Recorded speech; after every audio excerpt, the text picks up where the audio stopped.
If we could take a snapshot of all 4-year-olds in India at, say, 11 a.m. across the entire country, where would you find them? And what would they be doing? Are they at home with their parents and siblings? Are they in a government-run Anganwadi Centre or in a private preschool? Or they are perhaps with their older siblings in a primary school classroom?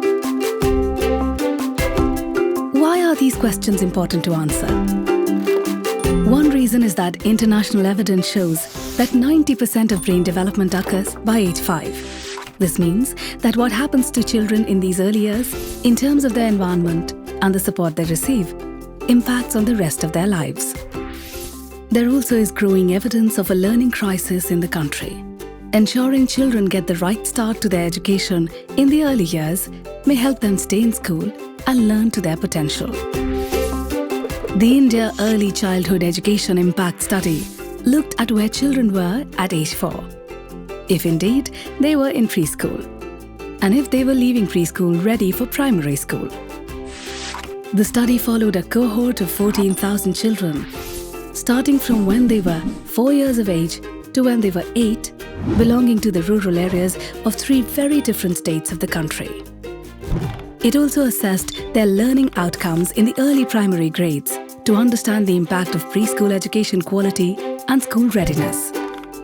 Let's now see what the findings of the study are telling us. 7 out of every 10 4-year-olds already attend a preschool program. This is a major achievement. With access no longer the main issue, India is well placed to invest in the quality of early childhood education, while also ensuring access for those children who are still not in school. The study is also telling us that while most children are going to school, they are not necessarily participating in preschool and primary school at the ages and in the order that policies prescribe or that the education system expects. In some states, 4-year-olds are already in primary school. In others, significant proportions of 6 and 7-year-olds are still in preschool. The findings show that participation in good quality preschools makes a difference. It leads to higher school readiness levels, which in turn lead to better outcomes in the early grades of primary education. However, at the time of school entry, most children's school readiness levels are far below expectations. Most children attend Anganwadi centres or private preschools, but quality is an issue in both.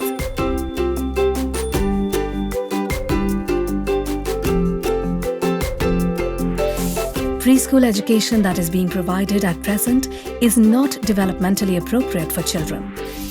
It is important that early childhood education programs are play-based, as children learn best through play and active exploration. So, how can we promote good quality early childhood education and learning?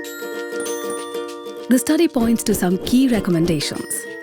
Include pre-primary education as an integral part of the Right to Education Act, given the impact of preschool education on children's outcomes in primary education.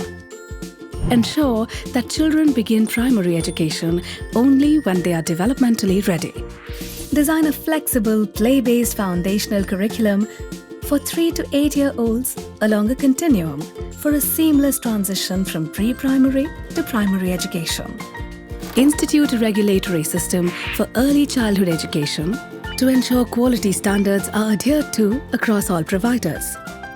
Reach out to parents, communities and other stakeholders to generate demand for developmentally appropriate early childhood education and to enable parents and caregivers to actively support their children's learning.